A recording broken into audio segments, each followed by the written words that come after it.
Welcome to இது ஒரு vlog again. ஆமா இது எந்த ஊரு?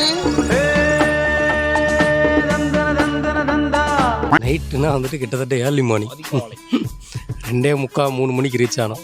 அந்த நேரத்தில் எமர்ஜென்சிக்கு இங்கே கேட்டால் தங்க முடியாதுன்ட்டாங்க போலீஸு. நீங்கள் வேணால் அறந்தாங்கி போயிருங்க 13 கிலோமீட்டர்னாங்க. மறுபடியும் 13 கிலோமீட்டர் கிட்ட போகிறது அதிலே விடிஞ்சிடும். நட எத்தனை மணிக்கு திறக்கும் பார்த்தோம். சரி ஓகேன்னு சொல்லிட்டு பக்கத்துலேயே ஒரு இடத்துல வெயிட் பண்ணி விடிய காலையில் எப்போ மொதல் கதவை திறந்தாங்களோ முதல்ல அந்த ஹோட்டலுக்கு நுழைஞ்சு லைட்டாக ரெஃப்ரெஷ் ஆகிட்டோம். இங்கே வந்தவொடனே சரவணா சொன்ன மாதிரி அவரை மீட் பண்ணோம். அவர் வேற மாதிரி பேசுகிறாரு. நிறைய பேர் பார்த்துருப்பாங்க. கண்டிப்பாக நீங்களும் அவரை வந்து நெட்டில் பார்த்துருப்பீங்க. ஐ மீன் யூடியூப்பு, இன்ஸ்டாகிராமு இதெல்லாம் கொஞ்சம் ஃபேமஸான பர்சன் தான். அவர் வந்து இந்த கோயிலை பற்றியும் இந்த கோயிலோட வரலாறு பற்றியும் சில விஷயங்கள் சொன்னார். நாங்கள் நேர்லையும் பார்த்து ரசித்தோம். ஆமாம், செமையாக இருந்தது. ஒரு மாதிரி நிறைய கவர் பண்ண முடியல. ஃபுல் டார்க், பயங்கர டார்க்காக, செம வைப்பு, நல்லா இருந்தது. அவர் சொல்லும் போதே அது நல்லா இருந்தது. ப்ளஸ் கொஞ்சம் பொலிட்டிக்கல் சட்டையர்ஸும் இருந்தது, அதுக்குள்ளே சில காமெடிஸும் இருந்தது, அவரோட ஆதங்கங்களும் இருந்தது. நல்லா இருந்தது. மொத்தமாக ஒரு மாதிரி வேற ஒருத்தர் வந்து அவருக்குள்ளே இருக்க நிறைய விஷயங்கள் நம்ம கூட ஷேர் பண்ணும்போது அது ஒரு மாதிரி நல்ல டிஃப்ரெண்ட்டான ஃபீலை க்ரியேட் பண்ணிச்சு. ஏன் நம்ம ஏற்கனவே பார்த்துட்டு இருக்கிற மாதிரி இந்த கோயிலில் வந்துட்டு ரெனோவேஷன் ஒர்க் போய்கிட்டு இருக்கு. நிறைய இடத்துல ரெனோவேட் பண்ணிக்கிட்டு இருக்காங்க.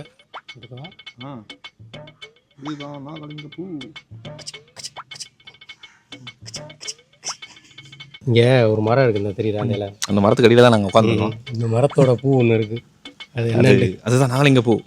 எல்லா சிவன் கோயில்லையும் நாகலிங்கத்தை வச்சு வழிபடுறாங்க, நாகலிங்க பூ வச்சு வழிபடுறாங்க. இப்போ இந்த சீரியஸில், ஐ மீன் தஞ்சாவூர் சீரியஸ், தஞ்சாவூர் புதுக்கோட்டை அந்த சீரியஸில் நாங்கள் பார்த்த எல்லா சிவன் கோயில்லையும் இந்த பூ வச்சு வழிபட்டுட்டு இருந்தாங்க. இந்த பூ ஆல்ரெடி நான் பார்த்துருக்கேன். இந்த பூவை பற்றி கொஞ்சம் தெரியும். பட் இதோட ஸ்மெல்லு, இதோட ரியாலிட்டிலாம் இப்போ தான் பக்கத்தில் வச்சு ஃபேஸ் பண்ணி பார்க்குறேன். செம்ம ஸ்மெல்லு. ஒரு என்ன சொல்கிறது, இந்த ஆக்சுவல் பன்னீர் இதுலேருந்து தான் தயாரிப்பாங்கன்னு எனக்கு தோண ஆரம்பிச்சிருச்சு. அந்தளவுக்கு ஒரு பயங்கர ஸ்மெல்லு. எங்க நாகமூலிச்சினது நாகலிங்க பூ வாங்கி மோந்து பாருங்க. வந்ததுக்கு இந்த ஆலய சிறப்பு ஒரு குட்டி புக்கு வாங்கியிருக்கோம். எஸ், இதை படித்து பார்த்துட்டு தனியாக சொல்கிறோம். நல்லாயிருக்கு. அவர் சொன்ன விதமும் நல்லா இருந்துச்சு. அவருக்கு புக்கெல்லாம் கொடுத்துட்டு அவர் வந்து டிமாண்ட்லாம் பண்ணல. நம்மளா விருப்பப்பட்டா தரலாம். மற்றபடி கோயிலை பற்றி ஃபுல் டீட்டெயில் அவர் சொல்கிறதுல ரொம்ப ஆர்வமாகவும் சொல்கிறாரு. அந்த வயசுல சொல்கிறார். ஒரு 80 வயசில் ஒரு ஆள் நின்று பேச முடியுமானே தெரியல. அவர் தள்ளாடிக்கிட்டே தான் தள்ளாடிக்கிட்டு அப்பப்போ தள்ளாடினாலும் வார்த்தைகள் ரொம்ப தெளிவாக என்ன சொல்ல வரோன்றதுல ஒரு தெளிவான புரிதலும் இருக்குது. நல்லா இருந்துச்சு. அப்புறம் அந்த கோயிலோட கோபுரம் பார்க்க கொஞ்சம் தாழ்வான கோபுரம் தான், ஆனால் கொஞ்சம் பிரம்மாண்டமாகவும் இருக்குது. அதே நேரத்தில் கோயிலை சுற்றி நிறைய சிற்பங்கள் இருக்குது, ஏகப்பட்ட சிற்பங்கள். ஒவ்வொரு சிற்பத்துக்கும் ஒரு மீனிங்கும் இருக்குது. அதெல்லாம் மன்னர் சிற்பங்கள் நிறையா இருக்கும். பாண்டிய மன்னர்கள் சிற்பங்கள் இருக்குது. ஸோ இவங்க தெலுங்கு மன்னர்கள் சிற்பங்கள் இருக்குது. வேறு இவங்க மராட்டிய மன்னர்கள், ஆமாம், அவங்களோட சிற்பங்கள் இருக்குது. நிறையா இருக்குது. உள்ள இசைத்தூண்கள் இருக்குது.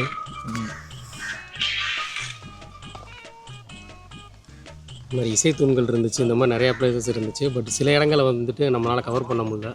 பிகாஸ் என்னென்னு பார்த்தோம்னா அதே தான் பராமத்து பணி, கட்டுமான பணிகள் நடந்துக்கிட்டு இருக்கிறனால அந்த ஒரு சில இடங்களுக்கு வந்துட்டு இப்போ அலௌடு இல்லை அப்படின்னு சொல்லிட்டாங்க. ஸோ கேட்டு போட்டு பூட்டி இருந்துச்சு. உள்ளே வந்துட்டு ஒரு குட்டி கிணறு இருந்துச்சு, அழகாக இருக்குது. பின்னாடி நம்ம இப்போ உட்காந்துருக்க இடத்துக்கு பின்னாடி தான் வந்துட்டு உங்களுக்கு தெரியும் நினைக்கிறேன், அந்த வரி வரியாக தெரியுதா, அந்த வரிகள் எல்லாமே தெப்பக்குளம், நல்லா பெரிய தெப்பக்குளம். தண்ணி வந்துட்டு ரொம்ப கம்மியாக இருக்குது. ஸோ அதுக்கு பின்னாடி தான் உட்காந்துருக்கோம். சரவணை இப்போ அங்கேருந்து வராரு. தெப்பக்குளம் எப்படி இருக்குது? தெப்பக்குளம் நல்லா இருக்குது. ரொம்ப பெருசு, கொஞ்சம் பெருசு, ஏதா ஒன்றும் சொல்லியா, ரொம்ப பெருசாகவும் இருக்குது, கொஞ்சம் சிறுசாகவும் இருக்குது. தண்ணி கம்மியாக இருக்குது, ஆனால் பெரிய தெப்பக்குளம். எஸ், தான் அப்படி சொன்னேன். உள்ள ஒரு முக்குளிப்பான் மீனை ட்ரை பண்ணிக்கிட்டு. முக்குளிப்பான், நம்ம உள்ள ஒரு பறவையும் பார்த்தோம். உள்ள சிலையில ஒரு பறவை கிளி மாதிரியே, நல்ல கிளி மாதிரியும் இருந்தது, கொக்கு மாதிரியும் இருந்தது. அதனால அதுக்கு நான் பேர் வச்சிருக்கோமோ இல்லை, டூடுவாக இருக்க வாய்ப்பு இல்லை. இல்லை, அதை பார்க்க கொஞ்சம் வித்தியாசமாக இருந்தது. நான் அதுக்கு நான் ஒரு பேர் வச்சுருக்கேன். என்ன பேர்? கொக்கிளி. கொக்கிளி, கொக்கு மாதிரியும் இருக்குது, கிளி மாதிரியும் இருக்கனால கொக்கிளி. மேலே பார்த்துக்கிட்டு இருக்கிறதா என்னது? கல்ச்சங்கிலி. அவர் சொன்னார் வெளியே இருக்கும்போது உள்ள கல்ச்சங்கிலி இருக்குது, இசைத்தூண்கள் இருக்குனாரு. பட் ஆனால் அதான் நிறைய இடம் பூட்டி வச்சுருந்தாங்க. நாங்கள் கூட அதுக்குள்ளே தான் இருக்குன்னு நினச்சோம். கோயிலை சுற்றி வரலாம்னு சொல்லிட்டு இங்கிட்ட வந்தோம்னா இங்கிட்ட தனியாக தொங்கிட்டோட பெட்டராக கல்ச்சங்கிலியாக இருக்கலாம். ஒரு சில சங்கிலி கலண்டு விழுந்துருக்கு போலயே. இந்த மூணுமே யாழிகள், நாக்கில் நல்லா பாரு, மனுஷங்க தொங்குறது இல்லையா, வாயிலிருந்து வர்ற மாதிரி வரல, அடிச்சு தூக்கிக்கிருக்கு அவனை முழுங்க போய். யாழி மனிதர்களை முழுங்கிக்கிட்டு இருக்கு. எந்த யாழியை கேட்குறேன்? மகர யாழியா, சிம்ம யாழியா, ம் இல்லை கஜ யாழியா? டிராகன் யாழி. டிராகன் யாழி. ஆமாம், அது ஒரு டாபிக் இருக்குது தெரியுமில்ல, கான்ட்ரவர்சி டாபிக். அதாவது என்னென்னா, இப்போ நம்ம டிராகன்ஸ் இந்த இதெல்லாம் இருக்குல்ல, ஒவ்வொரு இடத்துல ஒரு மித்தாலஜி கிரியேஷன்ஸ் இருக்குல்ல, அந்த மாதிரி நமக்கு யாழின்றது ஒரு மித்துன்னு தெரிஞ்சே தான் கிரியேட் பண்ணாங்க. இங்கேருந்து தான் வந்துட்டு அங்கே போச்சு. அவங்க என்ன சொல்கிறாங்கன்னா, டிராகன் வந்துட்டு ஒரு பக்கம் பார்த்தீங்கன்னா டிராகன் வந்துட்டு புனித இது, சைனா ஒரு சில பக்கம் பார்த்தீங்கன்னா, இந்த பக்கம் ஆங்கிலேயர்கள் இவங்களாம் இருக்காங்கல்ல, அவங்க சைடு பார்த்தீங்கன்னா டிராகன் வந்துட்டு நெருப்பக்கைக்கு அழிக்கக்கூடிய ஒரு பேய். ஒரு பக்கம் அது வருது, ஒரு பக்கம் கெட்டது. இசைத்தூண்கள் ஒரு வழியாக கண்டுபிடிச்சிட்டோம். ஆனால் கம்பி போட்டு மறைச்சிருக்காங்க. நம்மளே இந்த வேலையை பண்ணக்கூடாது, நம்மளே எல்லாருக்கும் சொல்கிறோம் தட்டாதீங்கன்னு. அதனால் இங்கே இருக்குது. ஸோ அவர் வந்துட்டு இங்கே போகக்கூடாதுன்றக்காக தான் சொல்லலை போல் இடத்த. கம்பி போட்டு மறைச்சிருக்காங்க. தட்டுனா வேறு வேறு சவுண்டு வரும். இங்கேயும் இருக்குது, இந்த பக்கமும் இருக்குது. இசைத்தூண் அது மட்டும் கிடையாது, இந்த இங்கிட்ட இருக்குது. இந்த தசவதாரம் படத்தில் நான் சும்மா சாப்பிட வந்தேன்னா கழுகு, அதை கொல்லுங்கள் நெப்போலியன். இந்த பாருங்க ஃப்ரெண்ட்ஸ், இதுதான் இன்னைக்கு மதிய உணவு. ஏன் இங்கே ஸ்பான்சர்டு பை பொரியாளர். இங்கே தான் 30 ரூபா பட்ஜெட்டுக்குள்ளே வரும். நல்லா இருக்கு. ஒரு ட்ரையலும் பார்த்துட்டோம். நீங்களும் வந்தீங்கன்னா கண்டிப்பாக ட்ரை பண்ணுங்க. இருக்கும் இடம் ஆவிடையார் கோவில். ஆவுடையார். ஓகே, ஆவிடையார் கோவில். ஆனால் 10 மணிக்கு தான் லான்ச் ஆகும் ஃபுட் சர்வீஸ். ஆமாம், ஃபுட் சர்வீஸ். முன்னாடி வந்துட்டு சாப்பாடுலன்னு கேட்கக்கூடாது. தண்ணீர் கிடைக்கும், இலவசம். எஸ். இவர் வந்து ஒரு டேனிஷ் அரசாங்கத்தால் ஈர்க்கப்பட்ட ஒருத்தர். அரசாங்கத்தால் ஈர்க்கப்பட்ட ஒருத்தர். பால் ஜெய்கன் பால் பால் பால் அவருக்கு பால் சைக்கன் பால். கரெக்ட் தான். இல்லை, அவருக்கு அப்படி ஒரு இன்ட்ரடக்ஷன் அவரே எதிர்பார்த்துருக்க மாட்டாப்புல. பால் அதெல்லாம் சரியான சம்பவம். அவரோட கல்லறை எங்கே அப்படின்னு சொல்லி தரங்கம்பாடியில் தேடி போகலான்னு சொல்லிட்டு தேடி போயிட்டு இருந்தோம் நானும் சரவணனும். அப்படியே உள்ளே போய் சரி இங்கே நிறைய கலர் இருக்குது, இதில் எந்த கலர் அந்த கலர்ன்னு தேடலான்னு சொல்லி சர்ச்சுக்குள்ளே போயிட்டோம். சொல்கிறதெல்லாம் சர்ச்சுக்குள்ளே போயிருக்காங்க. சர்ச்சுக்குள்ளே போய் ஃபஸ்ட்டு சர்ச்சு காம்பவுண்டுக்குள்ளே போனோம்.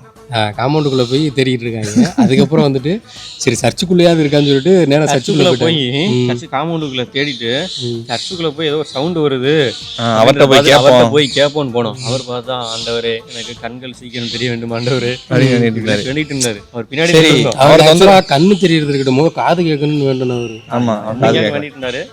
அவர் பக்கத்தில் நின்று இருந்தோம். அவர் இது உடனே ஊனத்தை கிண்டல் பண்றதுன்னு வந்துடாதீங்க, நாங்கள் அப்படி சொல்லலாம். அந்த மீன் வேண்டிட்டு இருந்தாரு. சாமி கும்பிட்டு முடிச்சோன்னே இவர் சைக்கன் பால்க் எங்கே இருக்காரு அப்படின்னு கேட்கலான்னு சொல்லி பார்த்து வெயிட் பண்ணிட்டு இருந்தோம். சரி, ரொம்ப நேரம் சாமி கும்பிட்டு இருந்தார். அவரை எந்த தடவை பண்ணிட்டு இல்லை, அப்படி சுற்றி பார்த்துட்டே இருந்தோம்.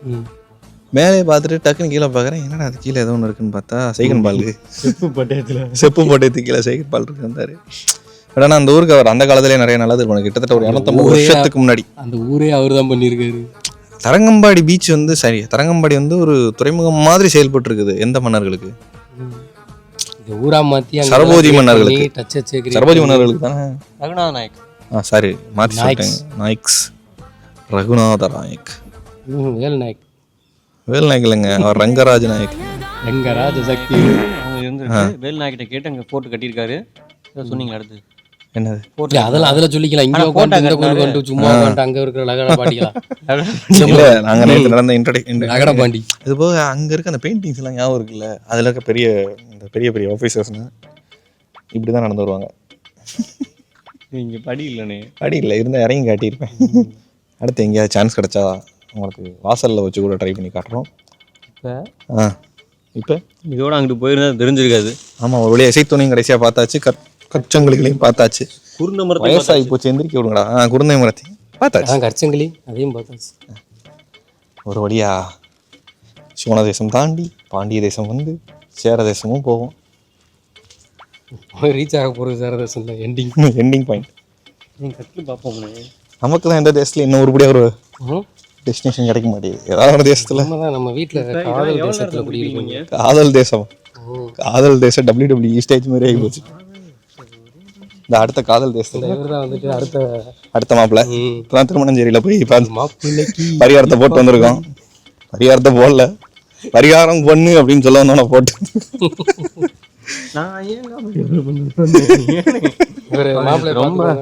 ரொம்ப ப்ரெஷர் கொடுத்துட்டானே. இவரு பொறியாளர். யாராவது உயர் போலீஸ் காவல் அதிகாரிகள் யாராவது கொண்டிருந்தீர்கள் என்றால் இவரை அணுகலாம். திருமணம் ஆனவர்களாக இருந்தாலும் சரி, 2 குழந்தைகளுடன் வந்தாலும் சந்தோஷம். இவருக்கு வேலை மிச்சம்.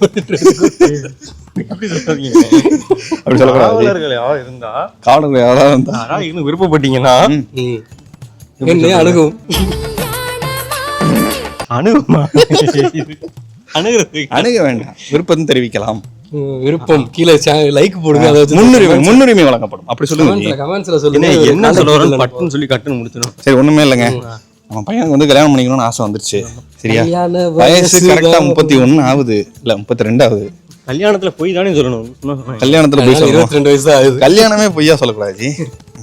சரி, ஓகே. 32 28 வயசு சொல்லி 28 ஓகேவா? சரி, ஓகே. 28 வயசு ஆகுது. சரியா? ஸ்பெஷல் ஃபோக்கஸ் வச்சுக்கோ. இவர் வந்து ஒரு ஸ்பெஷல் ஃபோக்கஸ் ஒரு ஆகச்சிறந்த வம்சாவளியிலிருந்து வந்தவர். ஃபுல்லா காமிச்சுக்கோ. அவன் குடும்பம் வந்து ரொம்ப கௌரவமான குடும்பம். என்னன்னு இந்த இன்னொரு போறீங்க. கல்யாண மாலை ஜி இப்படி நடப்போம் ஜி. சரி, அது வரணம் முடிச்சு வச்சிருவோம். சரி, வரணம் முடிங்க. அதுக்கப்புறம் நடக்கிறமா இல்லைன்னு அப்புறம் பார்த்துக்கலாம். கல்யாணம் முடிஞ்சா தெரிஞ்சிடும். சொல்லுங்க. கல்யாணம் பண்ணுறீங்க ஜி. அதுக்காக தான் திருமணஞ்சேரியில் போயிட்டு இப்போ பூஜையெல்லாம் போட்டு வந்தாச்சு. எப்படியும் கல்யாணம் கண்டிப்பாக நடந்துரும்னு நினைக்கிறேன். அதனால புள்ளியில் இருக்கவங்க யாராவது இருந்தீங்கன்னா பொண்ணை கொடுத்துருங்க. புள்ளிலாம் விட்டுருங்கண்ணே. புள்ளியை விட்டுருவோம். சரி, மேற்கோள், ஆச்சரியக்குறி எது வேணா வச்சுக்குவோம். சரிங்களா? ஒரு நல்ல பெண் பார்க்க போலீஸாக தெரிஞ்சா போதும். ஆமாம், போலீஸ் ட்ரெஸ் போட்டு வரக்கூடாதுண்ணே. போலீஸ் வரணும்னே. சரி, ஓகே. போலீஸ் பெண்ணுன்னா முன்னுரிமை வழங்குறாரு. சிவில் இன்ஜினியரிங் படிச்சிருந்தாலும் முன்னுரிமை வழங்குவார். ஆனால் போலீஸ்க்கு தான் முன்னுரிமை.